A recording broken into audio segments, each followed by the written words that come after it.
Good morning.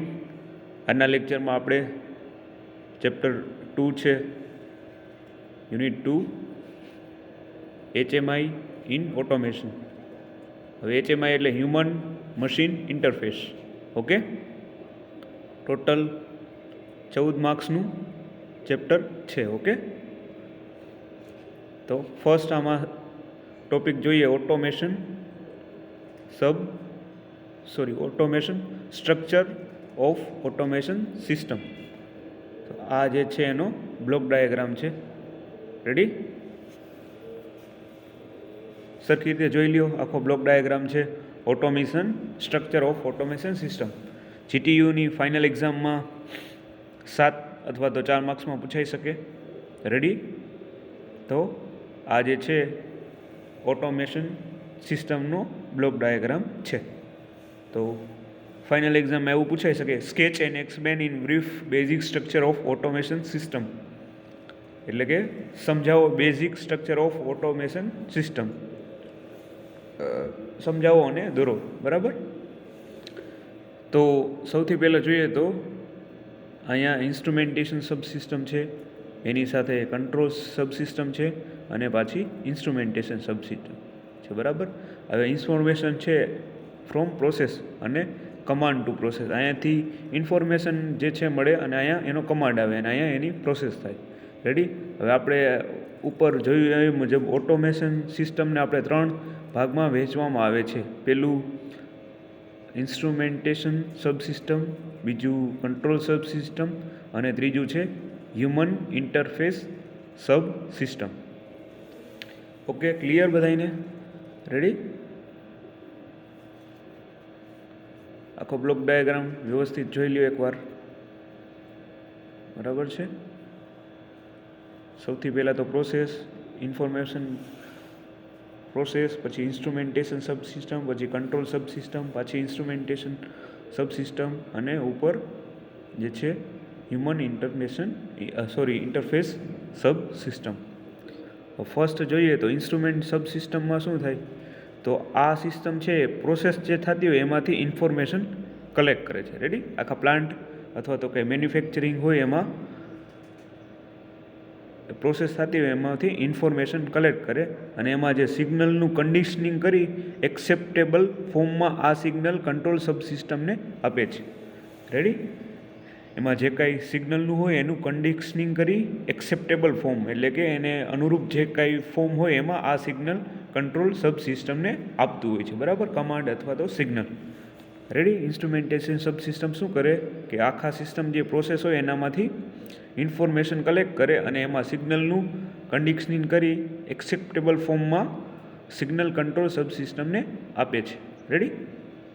હવે આ system જે પ્રોસેસમાંથી આવતી ઇન્ફોર્મેશનનો રેફરન્સ તેના સેટ પોઈન્ટ સાથે કમ્પેર કરે છે. બરાબર? જે આખી સિસ્ટમ પ્રોસેસમાંથી જે કાંઈ ઇન્ફોર્મેશનનો રેફરન્સ હોય એ તેના સેટ પોઈન્ટ સાથે કમ્પેર કરે. બરાબર?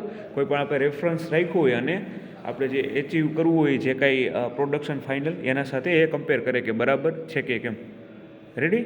તો ક્લિયર? ઇન્સ્ટ્રુમેન્ટેશન સબસિસ્ટમ શું કરે?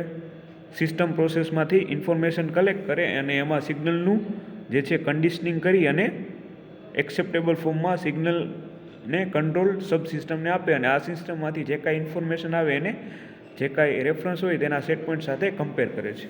રેડી? હોપ ક્લિયર બધાઈને? રેડી? ઇન્સ્ટ્રુમેન્ટેશન સબસિસ્ટમ પ્રોસેસમાંથી આવતું ઇન્ફોર્મેશનને કલેક્ટ કરે અને સિગ્નલનું કન્ડિશનિંગ કરી એક્સેપ્ટેબલ ફોર્મમાં એને કંટ્રોલ સબસિસ્ટમને આપે છે અને સિસ્ટમમાંથી પ્રોસેસમાંથી આવતી જે ઇન્ફોર્મેશન હોય એને રેફરન્સ અને તેના સેટ પોઈન્ટ સાથે કમ્પેર કરે કે બરાબર છે કે કેમ ફાઇનલ જે કાંઈ જે પ્રોડક્શન અથવા તો વેલ્યુ હોય એ. રેડી? ચાલો નેક્સ્ટ જોઈએ. તો નેક્સ્ટ છે કંટ્રોલ સબસિસ્ટમ. તો એમાં શું થાય? તો કંટ્રોલ સબસિસ્ટમ છે એ ઓટોમેશન સબસિસ્ટમનું હાર્ટ કહેવાય. બરાબર? અને આપણે ઓટોમેશન સબસિસ્ટમનું હાર્ટ કહેવાય કે જે કાંઈ પ્રોસેસ થતી હોય એમાં આ મેન એનો મુખ્ય ભાગ છે. રેડી? હવે જોઈએ તો વિથ ઇન્સ્ટ્રુમેન્ટેશન સબસિસ્ટમમાં એમાં શું થાય કે ઇન્સ્ટ્રુમેન્ટેશન સબસિસ્ટમ પાસેથી આ સતત ઇન્ફોર્મેશન મેળવે છે. શું કરતું હોય? ઇન્સ્ટ્રુમેન્ટેશન સબસિસ્ટમ હોય એના પાસેથી આ સતત ઇન્ફોર્મેશન મેળવતું રહે છે. બરાબર? ચાલો નેક્સ્ટ એમાં ને એમાં જોઈ લઈએ. બરાબર, ઓકે.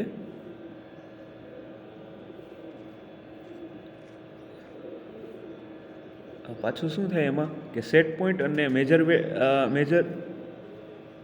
મેજરમેન્ટ વેલ્યુને એને કમ્પેર કરે છે. બરાબર, સેટ પોઈન્ટ અને મેજરમેન્ટ વેલ્યુને કમ્પેર કરતું હોય છે અને પ્રોસેસના બિહેવિયરને કંટ્રોલ કરવા માટે જરૂર મુજબ એમાં કમાન્ડ આપે.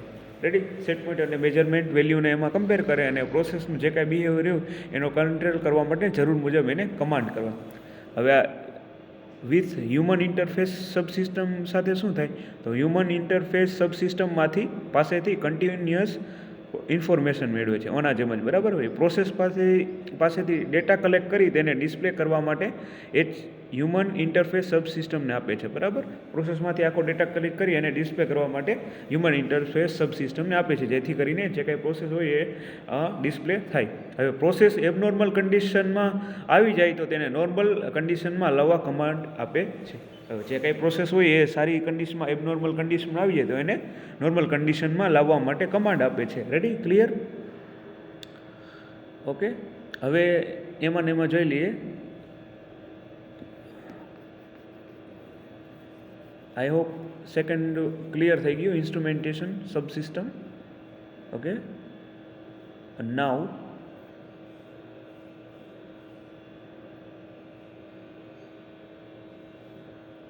Human interface subsystem. તો આમાં શું થાય તો હ્યુમન ઇન્ટરફેસ સબસિસ્ટમ એ ઓપરેટરને મેન્યુઅલી પ્રોસેસ સાથે ઇન્ટરેક્ટ કરવા અલાઉ કરે છે. એટલે આપણે આને મેન્યુઅલી પ્રોસેસ સાથે ઇન્ટરેક્ટ કરી શકીએ એના માટે અલાઉ કરે છે. હવે ઓપરેટર જે કાંઈ હોય એ પ્રોસેસરને મોનિટર કરે અને જો પ્રોસેસના સેટ પોઈન્ટ ચેન્જ કરવાની જરૂર પડે તો એ ચેન્જ પણ કરી શકે. એટલે ટૂંકમાં આમાં કાંઈ ચેન્જ કરવું હોય તો એ થઈ શકે. Human interface subsystem.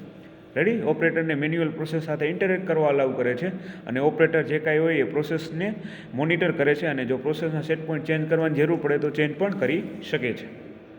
રેડી, આ થઈ ગયું આપણું ઓટોમેશન.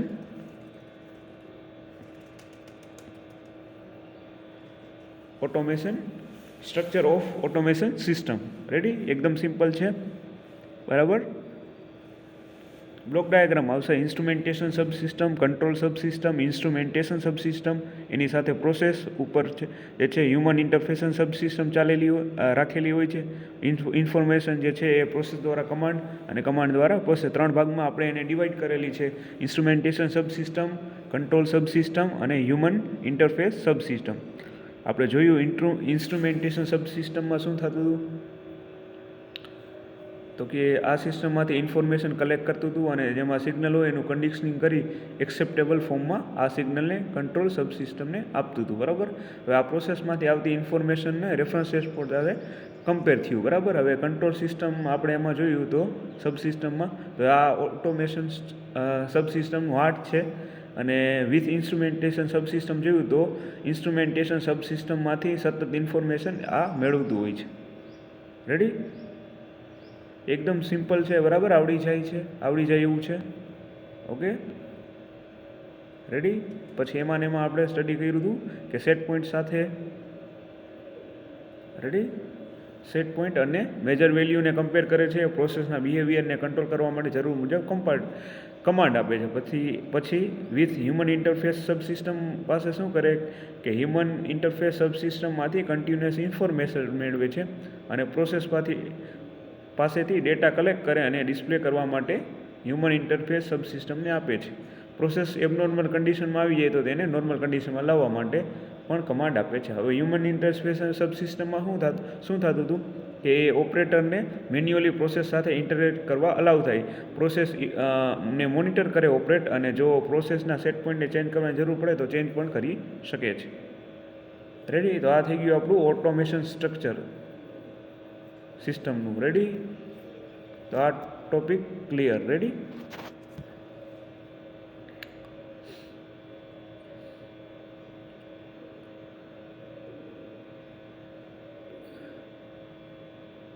ઓકે. હવે જે નેક્સ્ટ છે control command for instrumentation subsystem એ નેક્સ્ટ લેક્ચરમાં આપણે સ્ટડી કરશું.